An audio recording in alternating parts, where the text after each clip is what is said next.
Hello students, once again welcome you all on my YouTube channel and today's we discuss about mechanism of DNA replication। अर्थात आज हम DNA पुनरावृत्ति की क्रियाविधि का अध्ययन करेंगे। लास्ट वीडियो में आपने डीएनए रेप्लिकेशन क्या होता है, डीएनए रेप्लिकेशन में कौन कौन से एंजाइम भाग लेते हैं, अर्थात उसके लिए क्या एसेंशियल रिक्वायरमेंट होती है, क्या मोड ऑफ रेप्लिकेशन होता है, इन सारी चीजों को अध्ययन किया। विद्यार्थियों, आज हम इसकी मैकेनिज्म का अध्ययन करेंगे कि डीएनए रेप्लिकेशन जो होता है किस प्रकार से किस प्रोसेस में होता है। ठीक है, तो हम डीएनए रेप्लिकेशन जनरली किसे कहते हैं,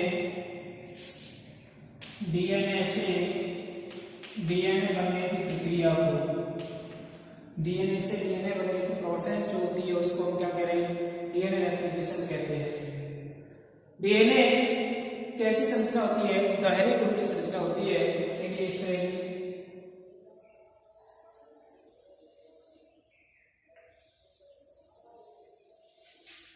ठीक है, 3 डैश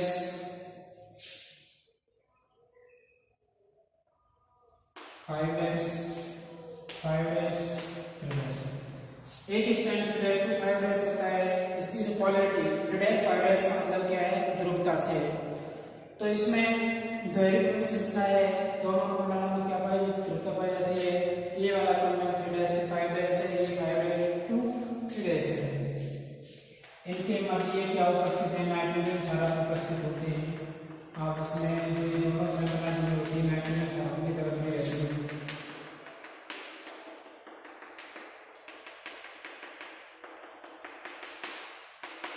ठीक है, जो एक डीएनए से क्या बनेगा, नए डीएनए का संश्लेषण होगा। एक डीएनए से 2 डीएनए का संश्लेषण होगा। तो उस डीएनए के संश्लेषण के लिए सबसे पहले एक टेम्पलेट की आवश्यकता होती है, यानी फर्मे की आवश्यकता होती है, एक सांचे की आवश्यकता होती है। जिस तरह से हम किसी वस्तु को बनाते हैं तो उस बनाने के लिए किसकी आवश्यकता होती है, एक सांचे की आवश्यकता होती है। जैसे ईंट को ढालना है हमें, तो ईंट को ढालने के लिए किसकी आवश्यकता होती है, सांचे की आवश्यकता होती है।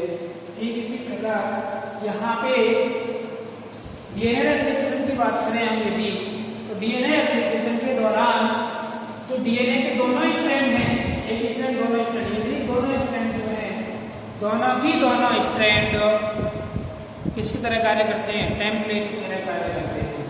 दोनों के दोनों स्ट्रैंड क्या है, टेम्पलेट। टेम्पलेट यानी कि टेम्पलेट का मतलब है फर्मे, इसको हम क्या कह सकते हैं, फर्मे भी कह सकते हैं।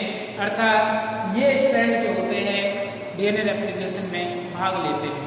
ठीक है, अब आपने देखा कि जो डीएनए रेप्लिकेशन होता है, डीएनए रेप्लिकेशन किस की उपस्थिति में होता है, एक तो हेलिकेज एंजाइम होता है, न्यूक्लियेज एंजाइम होता है, ठीक है, लाइगेज एंजाइम होता है, ठीक है, सुबिलेज एंजाइम होता है, ठीक है, और क्या एंजाइम होता है, इसके अलावा डीएनए पॉलीमरेज होते हैं, डीएनए पॉलीमरेज।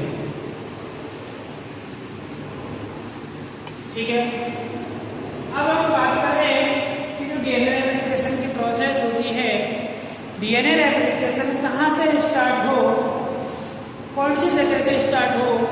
तो डीएनए रेप्लिकेशन हेतु है ना, डीएनए रेप्लिकेशन के प्रारंभ हेतु यानी प्रारंभ होने के लिए इस डीएनए पर विशिष्ट स्थल उपस्थित होते हैं। क्या उपस्थित होते हैं, विशिष्ट स्थल उपस्थित होते हैं। उन विशिष्ट स्थलों को हम बोलते हैं समारंभन स्थल, यानी कि प्रारंभ करने वाले स्थल। ठीक है, देखिए यूकैरियोट्स में और प्रोकैरियोट्स में कुछ अंतर होता है। यूकैरियोट्स और प्रोकैरियोट्स में क्या होता है, कुछ अंतर होता है। जो प्रोकैरियोट्स होते हैं उन प्रोकैरियोट्स में केवल कुछ जगह ही, कुछ स्थान पर ही क्या पाए जाते हैं, डीएनए रेप्लिकेशन करने वाले स्थान पाए जाते हैं। जबकि यूकैरियोट्स जो होते हैं उन यूकैरियोट्स के डीएनए में डीएनए रेप्लिकेशन को स्टार्ट करने के लिए कई स्थान उपलब्ध होते हैं, और जो डीएनए रेप्लिकेशन स्टार्ट करने वाले स्थान है उसको बोलते हैं ऑरिसी, उसको क्या बोलते हैं, ऑरिसी स्थान कहते हैं। ठीक है, तो सपोज कीजिए यह ऑरिसी यहाँ पे उपलब्ध है, ऑरिसी यहाँ पे है, तो डीएनए रेप्लिकेशन कहाँ से स्टार्ट होगा, यहाँ से।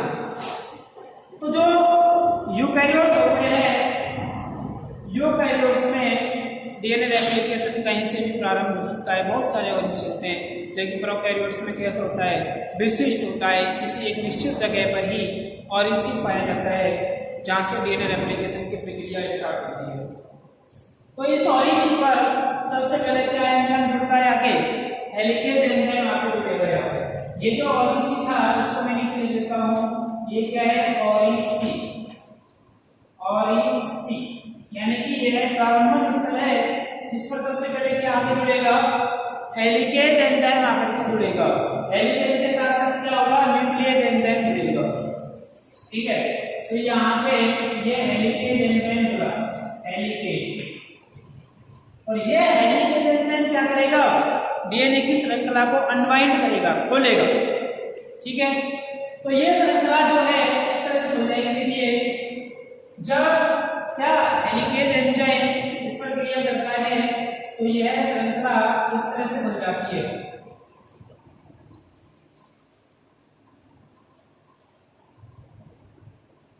इस तरह से बन जाती है।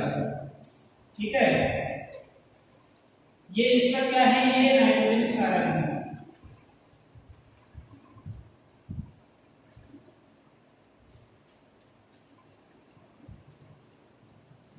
ये क्या है, जब यहाँ पे हेलिकेज एंजाइम ने कार्य किया तो इसको मैं इस तरह से घुमा के देखूं तो इस पर हेलिकेज एंजाइम इस तरह से काटेगा इसको, और काटेगा तो इसकी श्रृंखला खोलते हुए जाएगा, नहीं जाएगा। ठीक है, तो इसने इस तरह से क्रिया की, तो इसने इस श्रृंखला को इस तरह से खोला, और इन पर क्या उपस्थित है, नाइट्रोजन क्षारक उपस्थित है। क्या उपस्थित है, नाइट्रोजन क्षारक उपस्थित है।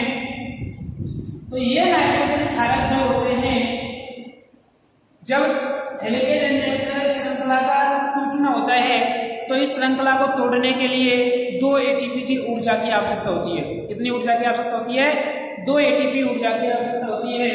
तो इसको तोड़ने से ये नाइट्रोजन क्षारक क्या हो जाते हैं, एक दूसरे से अलग हो जाते हैं, जो एक दूसरे के क्या होते हैं, पूरक होते हैं।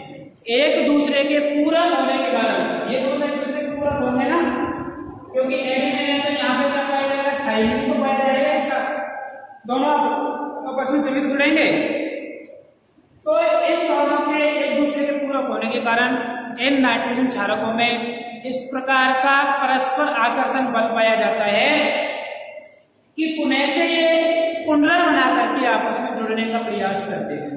तो इस जुड़ने से बचाने के लिए एक प्रोटीन की बात की थी अपन ने, SSB protein, SSB protein, SSB protein, इसे हम शॉर्ट में बीबीपी भी कह सकते हैं।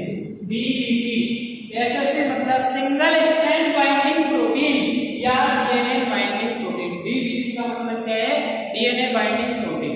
ओके, तो ये एसएसबी प्रोटीन यहाँ पे आके जुड़ जाती है इस तरह से। ये एसएसबी प्रोटीन यहाँ पे जुड़ गई, ये क्या है, एसएसबी प्रोटीन है। ठीक है, और ये क्या है, ये यहाँ पे हेलिकेज एंजाइम ने क्रिया की है। तो इस तरह से यह क्या बन गई है, रेप्लिकेशन फॉर्क बन गई है, रेप्लिकेशन फॉर्क बन जाती है, रेप्लिकेशन फॉर्क बन जाती है। ठीक है, रेप्लिकेशन फॉर्क का मतलब होता है प्रतिकृति द्विशाख। अब यहाँ पे क्या बन गई, प्रतिकृति द्विशाख हो गई है। ये 3'5' है और ये 5'3' है। ओके, ठीक है। अब जो डीएनए रेप्लिकेशन की प्रक्रिया होगी ना, वह डीएनए रेप्लिकेशन की प्रक्रिया जो पैटर्नल स्ट्रैंड है, अब जो ये श्रृंखला अलग हुई है हेलिकेज एंजाइम क्रिया द्वारा, इन श्रृंखलाओं पर अब कौन से एंजाइम कार्य करते हैं, देखिए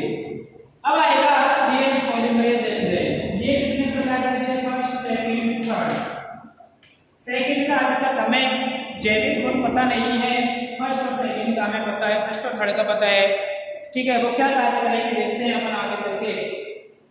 जब इस पर आगे क्या करेंगे, डीएनए पॉलीमरेज आकर के जुड़ते हैं, डीएनए पॉलीमरेज थर्ड आकर जुड़ता है, डीएनए पॉलीमरेज थर्ड आकर के जुड़ता है, तो डीएनए पॉलीमरेज थर्ड आकर के जुड़ेगा, ठीक है। तो इस पर एक शब्द होता है आरएनए प्राइमर, एक शब्द क्या होता है आरएनए प्राइमर, ठीक है, या हम इसको जो है प्राइमर भी कह सकते हैं। क्या कह सकते हैं, प्राइमर। जो पैटर्नल स्ट्रैंड की थ्रेड फाइबर दिशा है, इस थ्रेड फाइबर दिशा में तो कंटिन्यूअसली इस स्ट्रैंड का निर्माण हो जाता है इस तरह से, जबकि जो 5' to 3' है, इस 5' to 3' में इस तरह से खंडों के रूप में डीएनए पॉलीमरेज थर्ड जो होता है डीएनए प्राइमर को जोड़ता है, डीएनए प्राइमर। इसको आरएनए प्राइमर के स्थान पर क्या बोल सकते हैं, डीएनए प्राइमर भी कह सकते हैं। आरएनए प्राइमर के स्थान पर क्या कह सकते हैं, डीएनए प्राइमर। तो डीएनए प्राइमर जो होते हैं, जो अलग श्रृंखला होती है, उस अलग श्रृंखला हुई अलग श्रृंखला ये है, तो इसके पूरक 3' to 5' में तो कंटिन्यूअसली स्ट्रैंड का निर्माण कर लेते हैं। इसके कारण इस स्ट्रैंड को हम बोल देते हैं लीडिंग स्ट्रैंड, इसको क्या बोल देते हैं, लीडिंग स्ट्रैंड। और जिस पर खंडों के रूप में बनता है उसे बोलते हैं लैगिंग स्ट्रैंड, उसे क्या बोलते हैं, लैगिंग स्ट्रैंड कहते हैं, ठीक है।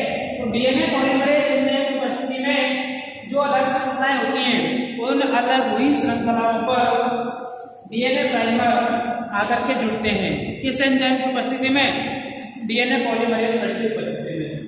तो 3' 5' जो 3' 5' दिशा है, इस पर तो डीएनए प्राइमर कैसे जुड़ जाते हैं, कंटिन्यूअस रूप से जुड़ जाते हैं, सतत रूप से जुड़ जाते हैं, सतत रूप से जुड़ गए, ठीक है। तो इसके कारण इस स्ट्रैंड को क्या बोल देंगे, लीडिंग स्ट्रैंड कहते हैं। जबकि 5' से 3' दिशा में जो डीएनए प्राइमर होते हैं, ये डीएनए प्राइमर खंडों के रूप में जुड़ते हैं। इन खंडों को सर्वप्रथम, ठीक है, रिजी ओकाजाकी द्वारा देखा गया। इन खंडों को सर्वप्रथम किसके द्वारा देखा गया, Riji Okazaki, Riji Okazaki, Riji Okazaki ने देखा। इनके सम्मान में इन खंडों को हम, जो ये खंड बन रहे हैं, इन खंडों को हम बोलते हैं ओकाजाकी खंड। इन खंडों को हम क्या बोलते हैं, ओकाजाकी खंड। तो इस तरह से अभी हेलिकेज एंजाइम ने क्या कर दिया था, डीएनए रेप्लिकेशन प्रारंभ कर दिया और डीएनए पॉलीमरेज ने स्ट्रैंड्स का निर्माण करना शुरू कर दिया है। उसके पश्चात ये हेलिकेज एंजाइम जो होता है, यह हेलिकेज एंजाइम लगातार कंटिन्यूअस कार्य करता रहता है, लगातार क्या करता रहता है, इस श्रृंखला को अनबाइंड करता रहता है, खोलता चलेगा, यहाँ आगे बढ़ेगा, ये डीएनए पॉलीमर का जो हेलिकेज एंजाइम आगे बढ़ेगा, इसको आगे खोलता जाएगा, खोलते हो जाएगा। तो खोलते हुए चलने के पश्चात ये श्रृंखला जो है डीएनए पॉलीमरेज एंजाइम द्वारा ये लगातार बढ़ती रहेगी और ये कंटिन्यूअस रहेगी, ये खंडों बढ़ेगी, ठीक है। उसके पश्चात क्या होता है कि जो हेलिकेज एंजाइम यदि लगातार बना रहेगा, यदि हेलिकेज एंजाइम लगातार बना रहे, तो लगातार बने रहने की स्थिति में ये क्या कर देगा, सभी डीएनए जो कोशिकाओं में उपस्थित हैं, उन सभी डीएनए का क्या कर देगा, विभक्त कर देगा, उसका क्या कर देगा, खंडन कर देगा।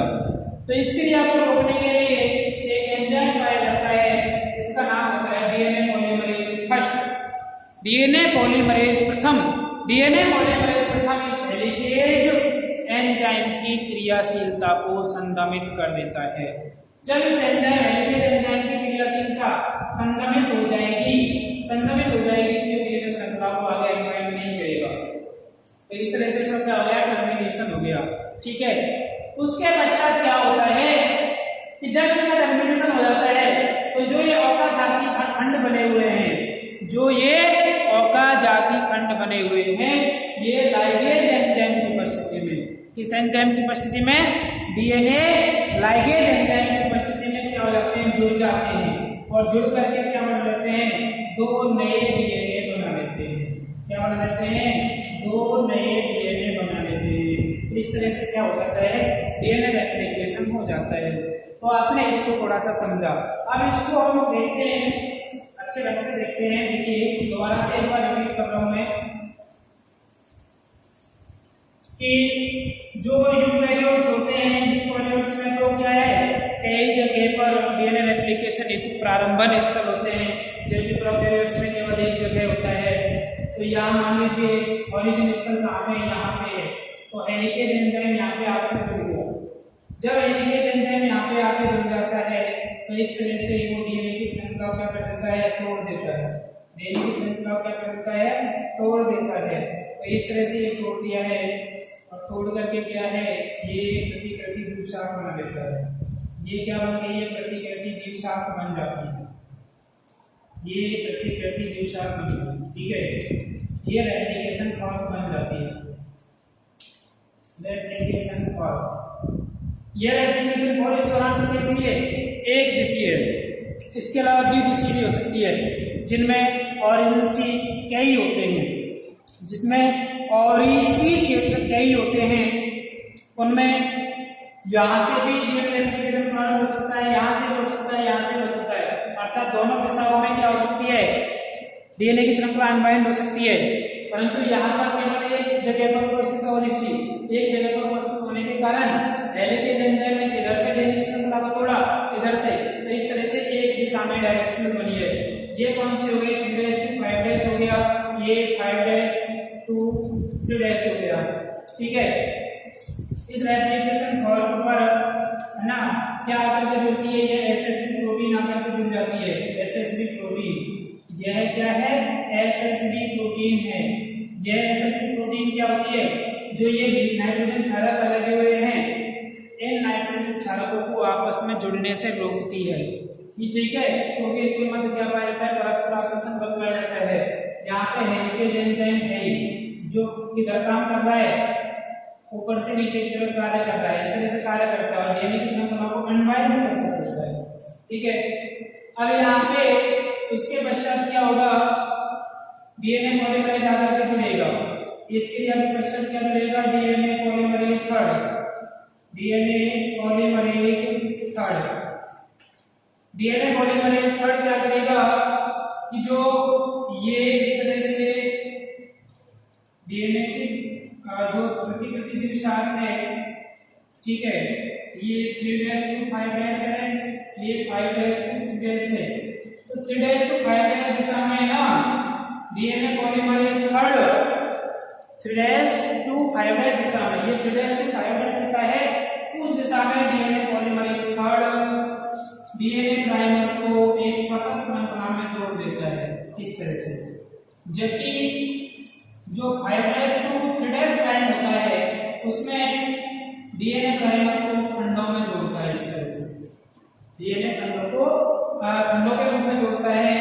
इन खंडों को सर्वप्रथम किसने देखा था, ओकाजाकी ने। इस वजह से इनको क्या बोलते हैं, ओकाजाकी फ्रैगमेंट कहते हैं, ओकाजाकी फ्रैगमेंट कहते हैं, ठीक है। तो यहाँ पे अब हम जो है ना इस डीएनए रेप्लिकेशन को 3 चरणों में विभक्त कर सकते हैं। मेनली कितने चरणों में विभक्त कर सकते हैं, 3 चरणों में। एक तो हो जाएगा प्रारंभन, इनिशिएशन, दूसरा हो जाएगा दीर्घीकरण, दूसरा क्या हो जाएगा, दीर्घीकरण, और तीसरा क्या हो जाएगा, समापन। तीसरा क्या हो जाएगा, समापन। समापन क्या हो जाएगा, कंप्लीट डीएनए का संश्लेषण हो जाएगा। तो प्रारंभन तो ओरिसी पर हो जाएगा, इस एंजाइम की उपस्थिति में, हेलिकेज एंजाइम की उपस्थिति में। उसके पश्चात यह हेलिकेज एंजाइम एसएसबी प्रोटीन के साथ जुड़ते हुए, एसएसबी प्रोटीन के साथ जुड़ते हुए डीएनए पॉलीमरेज थर्ड की उपस्थिति में क्या करता रहता है, लगातार नए स्ट्रैंड्स का निर्माण करता रहता है, लगातार नए स्ट्रैंड का निर्माण करता रहेगा। अर्थात जो हेलिकेज एंजाइम है, हेलिकेज एंजाइम लगातार इस तरह से क्रिया करेगा ना, तो इस तरह से क्रिया करेगा और इस श्रृंखला को क्या करता रहेगा, तोड़ता रहेगा, इस तरह से इस दिशा में तोड़ता रहेगा, तोड़ता रहेगा ना, डीएनए की श्रृंखला को तोड़ता रहेगा। तो अगर लगातार यदि इस तरह से तोड़ता रहे तो सभी डीएनए का क्या कर देगा, तोड़ देगा, उसको विभक्त कर देगा। लेकिन हमें सभी डीएनए को विभक्त नहीं करना है, केवल हमें डीएनए से 2 डीएनए बनाने हैं। तो दो डीएनए बनाने के लिए इस हेलिकेज एंजाइम की सक्रियता को क्या करना है, नष्ट करना है। अर्थात इस दौरान क्या हो रहा है, यहाँ पे एलोंगेशन हो रहा है। ये प्रारंभन हो गया, इसको हम क्या कह सकते हैं, प्रारंभन कह सकते हैं। ये जो है इसको हम क्या कह सकते हैं, एलोंगेशन के चरण है। एलोंगेशन के पश्चात क्या होता है, टर्मिनेशन होता है। और टर्मिनेशन के दौरान क्या होगा, देखिए टर्मिनेशन के दौरान क्या आएगा, डीएनए पॉलीमरेज फर्स्ट आएगा। टर्मिनेशन के दौरान क्या आएगा, डीएनए पॉलीमरेज फर्स्ट एंजाइम आएगा। और यह DNA polymerase first enzyme helicase enzyme की क्रियाशीलता को क्या कर देता है, नष्ट कर देता है। जब हेलिकेज एंजाइम क्या हो जाएगा, नष्ट हो जाएगा, तो नष्ट होने पर यह डीएनए की श्रृंखला को अनवाइंड करना यानी खोलना बंद कर देता है। जब खोलना बंद हो जाएगा तो ये तो कंटिन्यूअस स्ट्रैंड बनते चले जा रहा है। थ्रेड्स की फाइबर दिशा में तो कंटिन्यूअस स्ट्रैंड बनता रहता है, लेकिन जो फाइबर की थ्रेड्स दिशा में जो ओकाजाकी खंड बनते हैं, ये ओकाजाकी खंड लाइगेज एंजाइम की उपस्थिति में, इस एंजाइम की उपस्थिति में, लाइगेज एंजाइम की उपस्थिति में क्या बन जाते हैं, कंटिन्यूअस फ्रेगमेंट बना लेते हैं। और अंत में क्या प्राप्त हो जाता है, दो नए डीएनए प्राप्त हो जाते हैं। दो नए डीएनए प्राप्त हो जाते हैं। इस तरह से दो नए डीएनए प्राप्त हो जाते हैं। तो ये क्या है, डॉटर डीएनए है। ये क्या है, डॉटर डीएनए है, पुत्र डीएनए प्राप्त हो गए। इस एक पैटर्न डीएनए से दो पुत्र डीएनए प्राप्त हो जाते हैं। ये प्रोसेस कहलाती है टर्मिनेशन। ये प्रोसेस क्या कहलाती है, टर्मिनेशन। टर्मिनेशन में कौन से एंजाइम में भूमिका निभाई, डीएनए पॉलीमरेज फर्स्ट में। एलोंगेशन में कौन से एंजाइम भूमिका निभाते हैं, डीएनए पॉलीमरेज थर्ड। इसके अलावा हेलिकेज एंजाइम, इसके अलावा क्या है, न्यूक्लियस एंजाइम और एसएसपी प्रोटीन, ये सब इसमें भूमिका निभाते हैं। दूसरा चरण जो होता है क्या है, एलोंगेशन का है। दूसरा चरण क्या है, एलोंगेशन का है। और एलोंगेशन से पहले क्या होता है, इनिशिएशन होता है। इनिशिएशन यानी कि प्रारंभन। ये पहला चरण हो गया, ये दूसरा चरण हो गया, ये तीसरा चरण हो गया। टर्मिनेशन में फलस्वरूप एक पैटर्न डीएनए से दो पुत्री डीएनए का संश्लेषण हो जाता है। तो इस तरह से डीएनए रेप्लिकेशन की प्रक्रिया संपूर्ण होती है। ठीक है, तो डीएनए रेप्लिकेशन में क्या कौन से एंजाइम भाग लेते हैं, जे एंजाइम भाग लेते हैं, जिसमें एक एंजाइम हमें बताना भूल गए, सुबेरेज एंजाइम। ये सुबेरेज एंजाइम क्या कार्य करता है कि जो डीएनए होता है ना, डीएनए में क्या पाई जाती है, गुथी हुई संरचना पाई जाती है। इस तरह की गुथी हुई संरचना है ना, इस गुथी हुई संरचना को खोलने के लिए कौन सा एंजाइम सहायक होता है, सुबेरेज एंजाइम। खोलने का कार्य तो क्या कर रहा है, एलिकेट कर रहा है, लेकिन इसको ढीला बनाने का काम, नरम बनाने का काम, ढीला बनाने का काम क्या करता है, सुबेरेज एंजाइम कार्य करता है। तो इस तरह से रेप्लिकेशन की प्रक्रिया पूर्ण होती है। ठीक है, यदि आपको किसी तरह की प्रॉब्लम हो तो कमेंट्स करके बताइएगा। और यदि आपको अच्छी तरह से वीडियो समझ आई हो तो इस को अधिक से अधिक शेयर कीजिएगा और अपने दोस्तों को भेजिएगा और लाइक एंड सब्सक्राइब कीजिएगा। Thank you.